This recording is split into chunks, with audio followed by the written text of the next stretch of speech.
Ada banyak sekali franchise tokusatsu pada masa kejayaannya, terutama pada era 70-an, 80-an, dan juga 90-an, bahkan sampai awal 2000-an silam. Namun sebagian besar dari franchise yang kita kenal tersebut sudah berakhir dan hanya menjadi fragmentasi dari kenangan masa kecil bagi sebagian generasi saja. Dan kini, kita disajikan oleh berbagai tayangan dari franchise tokusatsu yang masih bertahan. Tapi jangan salah, karena sebagian dari franchise tersebut sudah pernah mengalami masa suram yang membuatnya harus absen sementara dari industri tokusatsu. Pasang surut dunia hiburan dan juga persaingan yang ada di dalamnya tentu saja bukan perkara mudah untuk mempertahankan bisnis ini, apalagi gempuran dari media hiburan yang semakin beragam dan menawarkan banyak sekali alternatif lain, dan juga merupakan PR besar buat franchise yang sudah sepuh tersebut. Dan dalam episode ini, kita akan membahas beberapa franchise sukses yang ternyata pernah bangkrut atau minimal mati suri, namun bangkit kembali pada era yang berbeda, dan juga meraih kesuksesan yang luar biasa. Dan sebagai pesan buat anak muda seperti kita yang lagi merintis karir atau bisnis, supaya tidak gentar dengan segala situasi yang mungkin memperburuk keadaan kita, sebab tokusatsu kesayangan kita pun pernah mengalami hal yang sama dan bahkan dengan skala yang jauh lebih besar. Dan langsung saja kita simak 7 franchise tokusatsu yang pernah mati suri versi Tokufax Indonesia.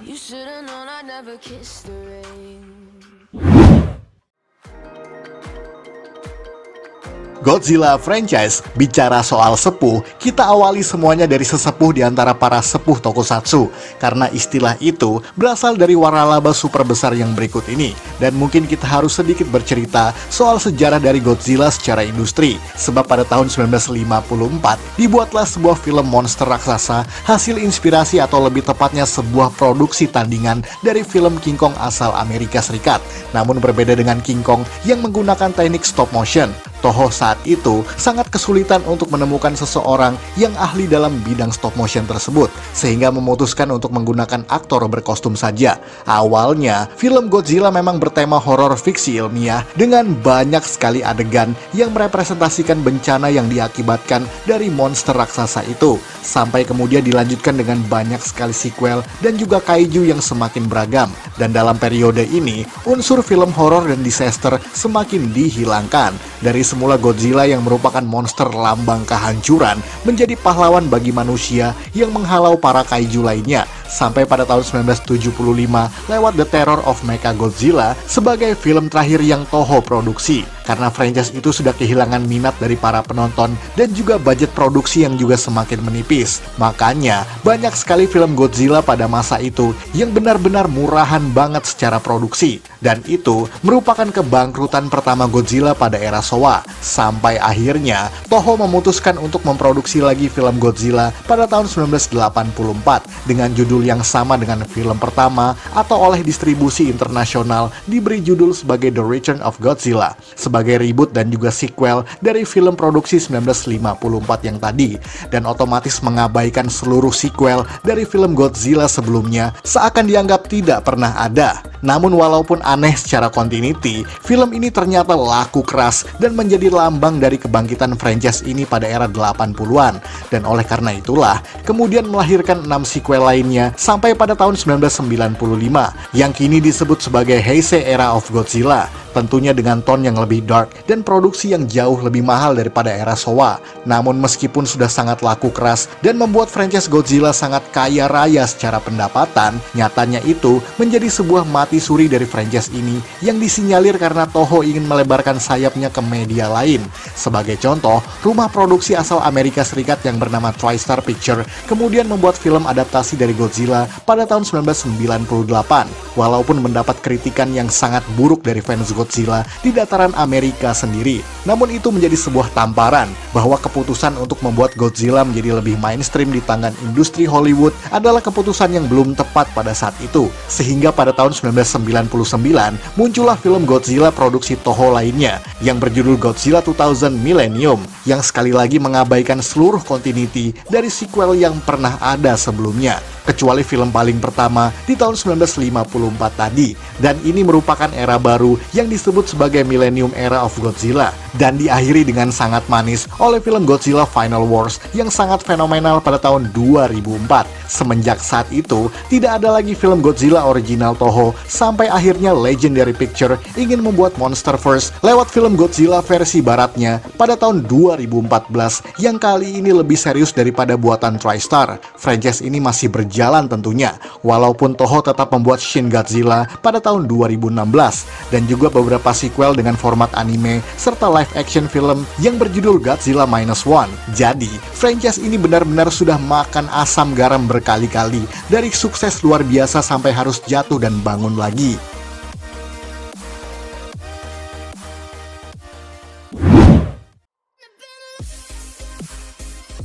Gamera Film Series. Dan jika bicara soal Godzilla sebagai produksi tandingan dari King Kong, maka Gamera adalah tandingan dari eksistensi franchise Godzilla karena sama-sama merupakan film bertema kaiju dengan teknik pengambilan gambar yang hampir serupa. Gamera sendiri adalah kaiju bermotif kura-kura atau genbu dalam tradisi Asia Timur, diproduksi oleh Daiei Film semenjak tahun 1965 dengan judul Gamera The Giant Monster. Tak disangka, film ini juga sangat sukses luar biasa, bahkan juga melahirkan beberapa sequel sampai pada tahun 1980. Apalagi pada masa itu, Godzilla juga sedang turun-turunnya secara pamor dan produksi, sehingga ini adalah peluang yang sangat bagus buat Gamera. Dan sama seperti Godzilla, biasanya format filmnya nggak jauh dari perkelahian antara Gamera dan juga monster lainnya. Dan di film berjudul Gamera Super Monster itu menjadi film terakhir pada franchise ini, terutama pada era Showa, yakni pada tahun 1980. Karena pada masa itu sudah banyak sekali tokusatsu lain yang berformat superhero, seperti Kamen Rider, Super Sentai, dan juga lain sebagainya. Sehingga kepopuleran tokusatsu yang bertema monster juga semakin kehilangan pamornya. Namun pada era 90-an, dibuatlah film baru dengan judul Gamera The Guardian of the Universe, tepatnya pada tahun 1995, bersamaan dengan film Godzilla vs. Destoroyah yang menjadi film terakhir era Heisei Godzilla. Namun ironisnya, ini justru menjadi kebangkitan bagi Gamera, sehingga memunculkan sequel lainnya, yakni Gamera 2 Attack of Legion pada tahun 1996, Gamera 3 Revenge of Irish pada tahun 1999, dan juga Gamera The Brave pada tahun 2006. Dan semenjak itu, Daiei tidak lagi memproduksi film Gamera, karena bagaimanapun, era kaiju memang telah selesai dan hanya dianggap sebagai bagian dari nostalgia semata. Namun, setelah sekian lama terlelap dalam waktu yang sangat panjang, akhirnya dibuatlah short film berjudul Gamera pada tahun 2015, walaupun tidak menghasilkan apa-apa. Dan pada tahun 2023 kemarin, muncullah Gamera Rebirth yang berformat anime sebagai series animasi pertama di franchise ini. Walaupun sebagian besar penonton menilai bahwa animasinya sangat kaku dan juga awkward, namun ini menjadi bukti bahwa Gamera masih ingin bangkit dari mati suri walaupun sulitnya luar biasa.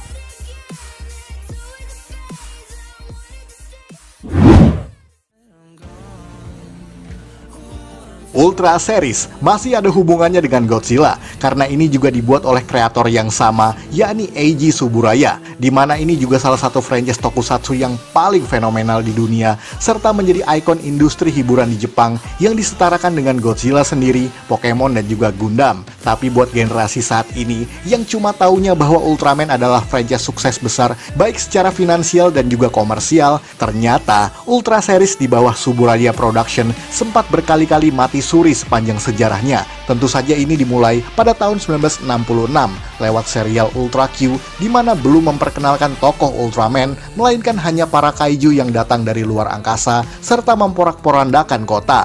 Barulah pada seri Ultraman di tahun yang sama, franchise ini berubah dari yang semula adalah disaster horror layaknya Twilight Zone dan juga The Outer Limits menjadi berformat superhero. Franchise ini sukses luar biasa pada era 60-an hingga 70-an awal, sampai mulai goyah di pertengahan 70-an karena kritikan pasar dan juga persaingan antar franchise yang mulai kedatangan banyak pemain baru, sehingga membuat Ultraman kesulitan mempertahankan eksistensinya. Maka semenjak 1980-an, tidak ada lagi serial Ultraman baru yang tayang sebagai TV series, kecuali beberapa movie yang diproduksi dengan budget seadanya. Sampai pada era 90-an, Ultraman sempat diproduksi oleh media asing, lewat Ultraman Torch the Future dan juga Ultraman The Ultimate Hero, membuat Suburaya Production sadar bahwa Ultraman masih mendapat perhatian, sehingga pada tahun 1996 muncullah serial Ultraman 3 yang menjadi awal dari Heisei Ultra Series. Tentunya ini menghasilkan kritikan positif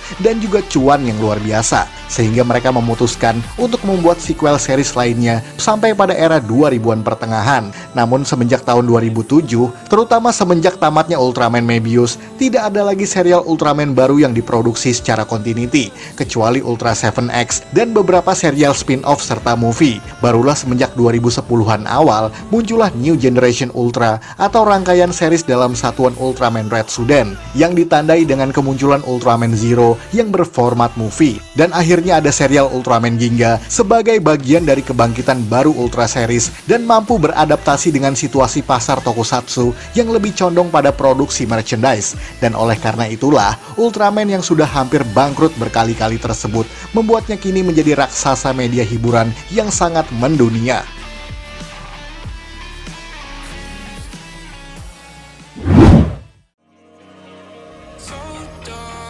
Kamen Rider Series. Kalau yang ini juga mengalami masa sulit yang hampir sama dengan Ultraman, bahkan dalam masa yang lebih panjang. Kamen Rider sendiri adalah franchise manusia cyborg serangga sejak 1971 yang diproduksi oleh Toei Company yang merupakan hasil ide kreatif dari Shotaro Ishinomori.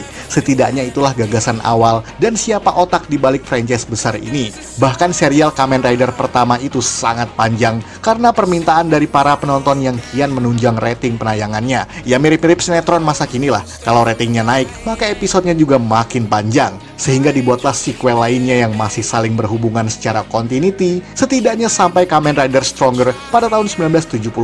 Karena pada tahun 75 sampai 78 tidak ada lagi Kamen Rider baru yang muncul di televisi akibat persaingan franchise yang kian bertambah jumlahnya. Namun tidak lama setelah itu ada Kamen Rider Sky Rider pada tahun 1979 dan juga Kamen Rider Super One pada tahun 1980 sebagai serial terakhir dari continuity awal tadi. Sebab pada tahun 1981 sampai 87 tidak ada lagi serial TV Kamen Rider baru kecuali episode spesial yang memunculkan karakter Kamen Rider Z-Cross pada tahun 1984. Jadi agaknya Kamen Rider lagi terseok-seok pada era 80-an sampai akhirnya muncul Kamen Rider Black dan juga Black RX pada akhir 80-an sebagai rangkaian awal dari kebangkitan sementara Kamen Rider series. Dan disinilah muncul karakter ikonik bernama Kotaro Minami yang sampai pada hari ini sangat dihormati oleh para fans. Namun pada era 90-an tetap tidak ada lagi Kamen Rider baru yang berformat TV. Hanya ada Shin Kamen Rider Prologue, Kamen Rider ZO, dan juga Kamen Rider J yang semuanya adalah movie spesial ulang tahun ke-20 dari franchise ini.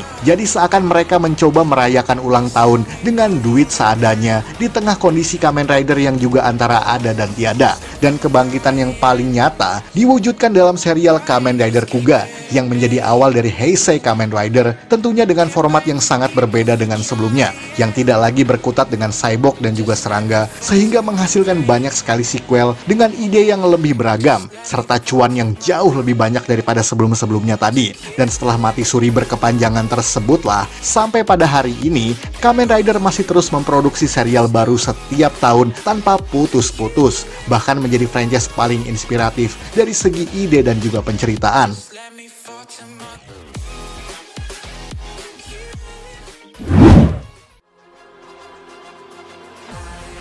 Metal Hero Series berbeda dengan franchise lain yang kita bahas sebelumnya tadi, di mana mereka mati suri dan putus produksi dalam beberapa tahun saja. Metal Hero Series justru tidak pernah mengalami putus nyambung secara produksi, namun sekalinya putus, malah mereka hampir nggak pernah balikan lagi.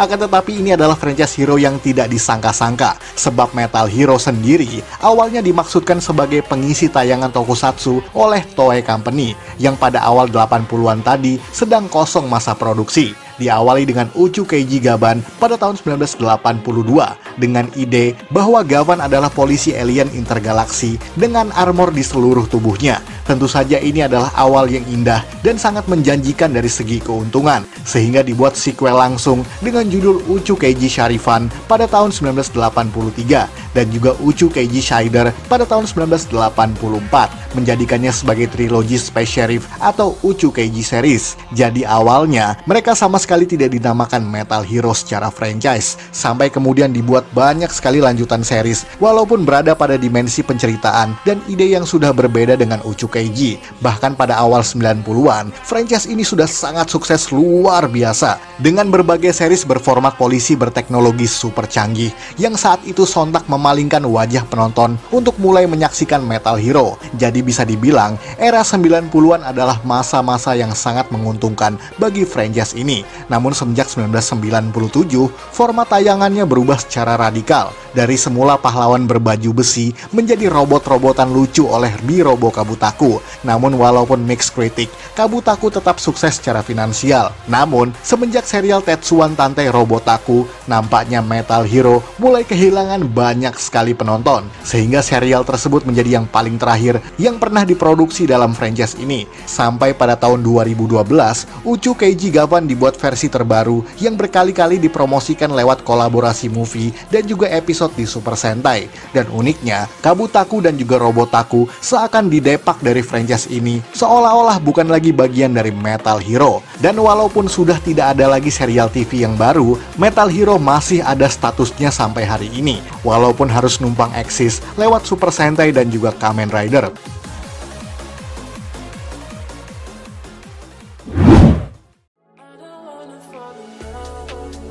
Super Sentai Series agak mengherankan untuk franchise yang satu ini, sebab kebangkrutannya hampir tidak terdeteksi atau mungkin tidak kelihatan seperti yang lainnya, di mana Super Sentai adalah tokusatsu tim hero warna-warni ciptaan Shotaro Ishinomori dan juga diproduksi oleh Toei Company. Dimulai dengan Himitsu Sentai Go Ranger pada tahun 1975 yang sangat luar biasa sukses secara rating dan juga finansial, menjadikannya sebagai masa depan yang sangat menjanjikan, sehingga Go Ranger bertahan selama 2 tahun dalam lebih dari 80 episode. Namun pada tahun 1977 dibuatlah sequel atau serial berbeda berjudul Jaka Dengekitai, yang kini lebih dekat dengan format Kamen Rider karena menyajikan tema manusia cyborg. Hanya saja tetap dalam fundamentalnya, yakni tim hero warna-warni.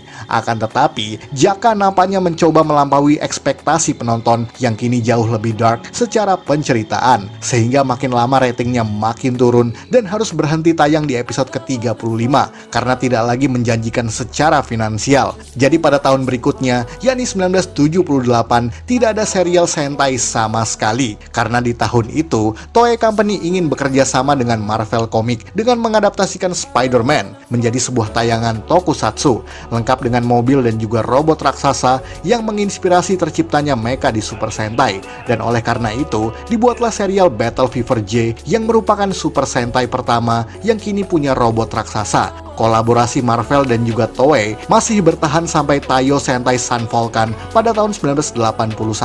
Bahkan Go Ranger dan juga Jaka yang awalnya bukan bagian dari Super Sentai karena berbeda kreator, pada akhirnya dijadikan sebagai bagian dari franchise ini, yakni semenjak 1995, dan sampai sekarang Super Sentai tidak pernah lagi putus produksi.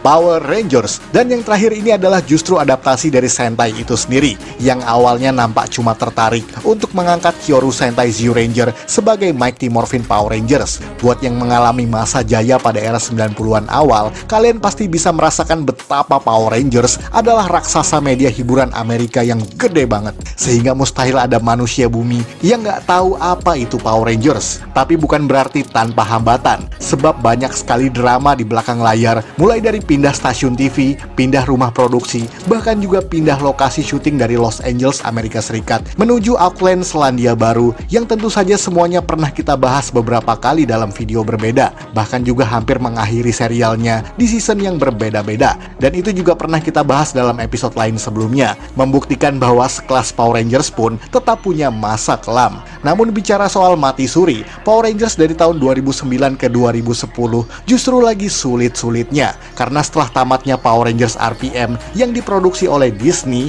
kemudian dialih produksikan kembali ke Saban, dan itu tentu saja bukan transisi yang smooth, karena pada tahun 2010 tersebutlah tidak ada Power Rangers baru sama sekali, melainkan ada reproduction dari Mighty Morphin Power Rangers yang hanyalah remaster kualitas dari season paling pertama tersebut, sampai akhirnya ada Power Rangers Samurai pada tahun 2011 yang menjadi season pertama di era Neo Saban Power Rangers. Namun hal itu terjadi lagi di era sekarang, sebab semenjak Power Rangers Cosmic Fury, season ulang tahun ke-30 tersebut sudah dianggap sebagai season terakhir bagi franchise ini, karena selanjutnya Power Rangers hanya ingin memproduksi reboot dari series Mighty Morphin Power Rangers dalam format series di Netflix dan juga movie layar lebar, sehingga pada tahun 2024 ini belum ada lagi season baru yang biasanya adalah adaptasi dari Super Sentai secara up to date.